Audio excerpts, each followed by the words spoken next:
I caught my wife cheating and she made my daughter hate me and somehow made it my fault. We were married for 19 years, together for 23 years when she became aloof and distant, finally declaring that our marriage seemed likely over and that she was on a healing path, AA, while I was broken, engaged in my career, doting on family, music making, furniture building, friends, and sports. She was spending increasing amounts of time out of the house to help celebrate a friend's sobriety. Our teenage daughter and I were home together without mom many nights. Things got increasingly worse, with my wife stating she was willing to not file for divorce until our daughter went off to college, with occasionally vocalizing, "What am I thinking? We've built a great life together," interludes. Finally, after about 5 months of this, I couldn't take it anymore. I read her emails and searched on love. Bang. I confronted her. She asked what I found out. My first mistake was that I told her. I got a new set of lies from her that conveniently served as the least harmful explanation of my evidence. She said, "We only made out once. It was awful. We're just friends." I was crushed. Having endured this before with my first wife, I told her she had to end contact with this guy, and we spent the weekend rebonding, or so I thought. Things seemed to be on a healing path, but over the next couple of weeks, she started backsliding into the acrimony that she had inflicted upon me earlier. She began to urge me to work on my upper chest. I told her that I commuted by bicycle 20 miles a day, and I was in very good shape. I said I felt fine about my body. Her boyfriend had some big chest, I would learn. Then there were more night celebrations. I got a phone she had recently upgraded from, and I did a deep forensics dive. I found very explicit text messages indicating full carnality. It turns out her lover was an opiate junkie she met in AA. 5 foot 8 inches to my 6 foot 2 inches. He was bankrupt, estranged from his family, pock-faced, poorly educated. I graduated from a top 10 university and was, and currently am, a technology executive making very good money. I was at least relieved that this reinforced my existing knowledge that it was never about me. I reconfronted her. She wanted to know what new information I found. I told her, no, you'll just make up a new set of lies. You tell me everything or get out of my house. And you keep in mind, I already know more than you can imagine. It all came spilling out in ugly waves. All of the moves when they did the deed, as one is driven into self-destruction. I insisted she write it all out in detail. I confronted her junkie boyfriend at the third-rate hotel he worked in. I blew that up. His hotel chain transferred him after I confronted him in the lobby.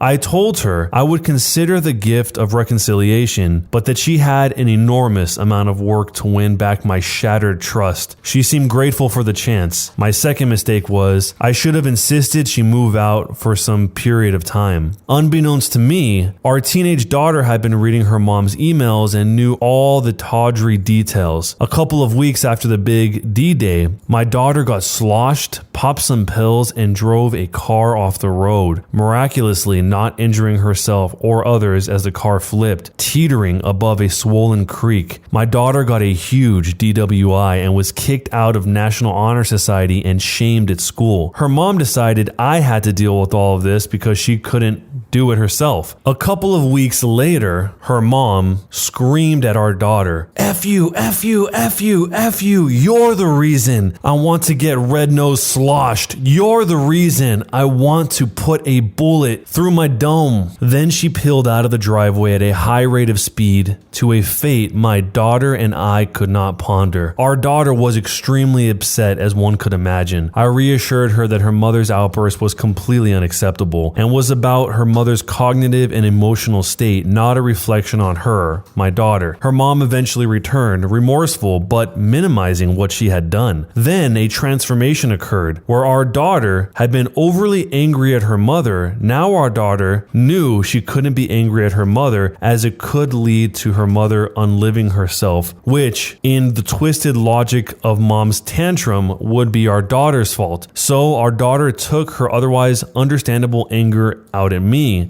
Her mom, greatly relieved, fomented her daughter's re-vectored impulse to be angry at me. Her mom encouraged her to see me as the villain and the rightful recipient of the rage. As a lush, her mom had to protect her lush ego, and if it meant emotionally manipulating / taking advantage of her own daughter, then no problem. Things got worse and worse. My wife began to see herself as a real victim in all of this, which in perverse hindsight, she actually was. She declared with great relief that I've forgiven myself. She would stalk me on internet support groups for victims of infidelity. My third mistake was telling her about my support systems, where she would find fodder for new screaming arguments. As should fairly be predictable by now, things completely fell apart. A year into our attempted reconciliation, she erupted in a mocking diatribe about my deepest insecurities and sadness, the place every longtime spouse knows about the other and knows never to exploit. She went there, imitating me from moments years prior where I had shared my deepest vulnerabilities. She mockingly went into fake tears, exaggerated self-pity, while manically cackling at my extreme discomfort. But that was my light bulb moment, and now I see it as a wonderful and enlightening event. If, in this time in which I was offering the gift of an opportunity to win back my trust, she was willing to obliterate all forms of marital decorum, to exploit the intimate vulnerabilities I had shared with her, my spouse of some 20 years, in order to vent her misdirected shame, then clearly and irrevocably, she could never be trusted again. At that moment, I knew I had to be rid of this cancer. I was now certain I could never trust her again, and I was not willing to be in a relationship with an irredeemably untrustworthy person. Where I had been racked with ambivalence before, I had a calm certainty now. The divorce settlement was ugly. I ended up paying her $200,000 to keep the house I had already paid for and keep my pension that I had worked 20 years for. Even though she worked and made a good salary, I had paid all the household bills, mortgage, car payments, taxes, insurance, food, etc. for the entire marriage. I'm not sure where all her money went over the years, but likely to her junkie boyfriend. Who knows? The saving grace was the house appraiser she and her attorney insisted on ended up lowballing the value of the house by several $100,000. That saved me from real financial ruin, and I got to keep my dream house, a custom-made high-end home perched on a ridge on 3 wooded acres high above a beautiful, environmentally preserved river. It's not a huge home, but has a detached recording studio for my music, a woodworking shop, and is the calmest place I've ever been. 4 years later, things are much better for my daughter and me. Our relationship is strong again. Although her scars are still vicious and deep, she got into a very competitive college in New York City where she's about to graduate. She tells me how much she appreciates that I never badmouth her mom, around her at least, while telling me how stressful it is when her mom curses me and speaks disparagingly about me openly and to anyone who will listen. Now my ex refers to her affair as my cry for help and blames me for not seeing it as such. As she tells her remaining friends, I just slept with this guy a few times and the OP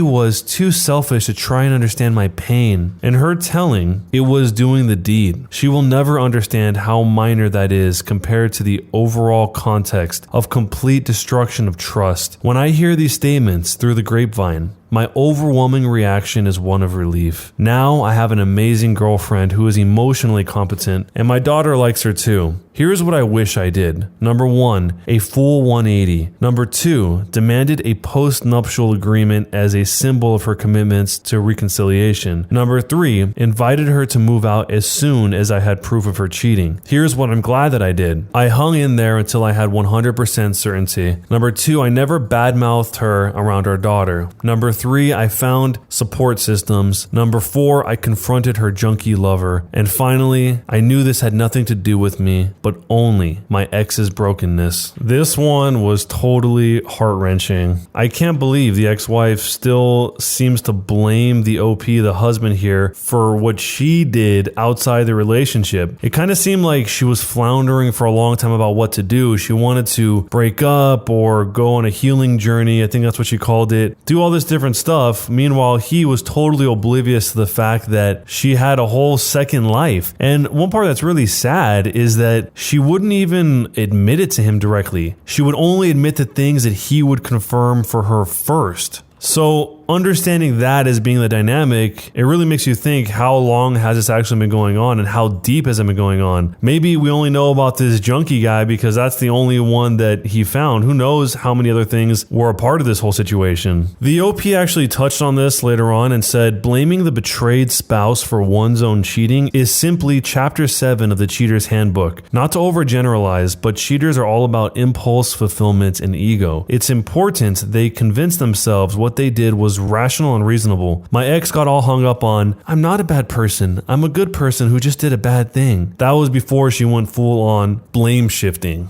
And also, what she did to her daughter was very selfish. I mean, she put all of that pressure on the daughter, blaming her for all of her problems when it comes to AA and everything like that. But then, ultimately, the long play was to manipulate the emotions of the daughter to try and somehow divert the blame over to the dad instead of the mom. I mean, that's a really hard play to make. I don't even know how that even worked, but it seems like it did, at least for a while, until the daughter could see past that, see through it. But in retrospect, the daughter seems to understand what has happened to some degree, because she made that comment about, I'm glad that you don't disparage mom around me, when that's all she does constantly when I'm around her about you. There's a term that got brought up a few times called hysterical bonding. And the OP actually mentions this when he says, the 180 is hard as hell. I succumbed to hysterical bonding, which worked against the interest of reconciliation and later made me ashamed of my underlying desperation to love bomb her. Then again, it resulted in detaching my fortunes with someone who clearly put her own lush ego above common decency and above her own loved ones. All's well that ends well. To this day, XWW is a mess. My new girlfriend ran into her recently. XWW was going on about, it really hurt me that the OP moved on so quickly. It was 6 months after our split that I began dating. Wow. Someone else responding to this from a throwaway account says, oh man, the hysterical bonding has been my downfall too. I feel the same way after though, like I'm dirty and used. I've been sticking to the no contact though since the last time, and it's really helped me to try and practice the 182. It's all hard as hell though. I'm sure some of you guys have been in a situation that is somewhat similar to this, and if you were, let me know what happened down below in the comments, and if you haven't been, what would you do if you were in this situation? Don't forget to subscribe to the channel with notifications turned on. Follow the podcast link down below in the description, and if you want to hear the next story, there's a link down below in the description as well. I'll see you guys next time.